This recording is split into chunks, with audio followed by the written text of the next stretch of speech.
ClinicHorsemanship.com, and this is part 2 of our coffee coaching session working with young horses.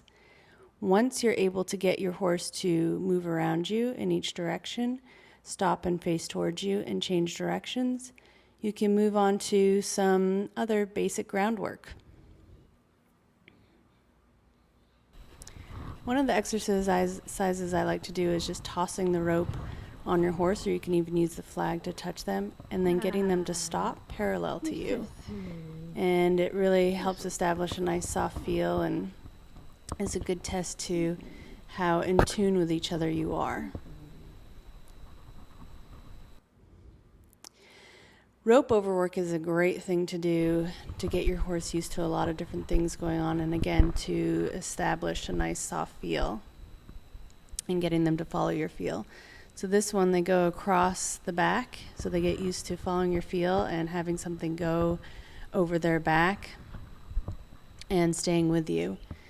And this one, you actually can go across the hind end, so you can get the rope going over their head. They get used to that. And then something moving on the opposite side of where you are. So they've got to get used to something moving on both sides. And also coming across their hind end. So there's a lot of things that they need to get used to feeling there, but yet follow your feel through all of that. And then make sure that you do that on both sides. And actually every exercise that you do that on both sides. Preparing for the girth. This is an exercise I actually learned from Buster McLaury. And he tells you to run your hand underneath their chest when you go to grab for the girth the first time. And keep it there so then it's not so shocking to them. But this exercise gets them used to that tight feel around there. So once you do put the saddle on and the girth, it's not such a shocking thing for them.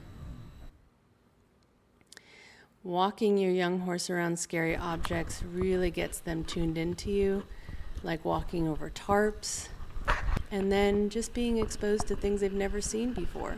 So here you can see he's seeing something scary, but he's not jumping on top of me. He's looking, but he's still staying respectful and soft. And you can see what they're looking at.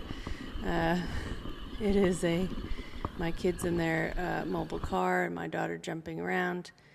And you can see he stayed with me. When you do all of these preparation works well, tying them on isn't a big deal. They're used to giving when they feel some pressure, so they won't be pulling or jumping around when you're tying them on and brushing them. The work from above is great whether your horse is under saddle or not.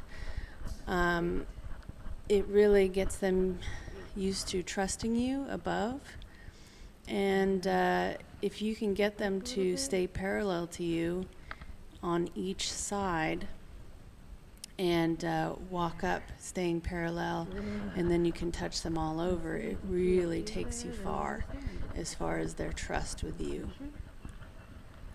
And I just try to move them up one step at a time, and I reach out and scratch them with my foot. And I'm sorry the video isn't a little better. I had my GoPro on my chest, so it didn't always film where I was looking.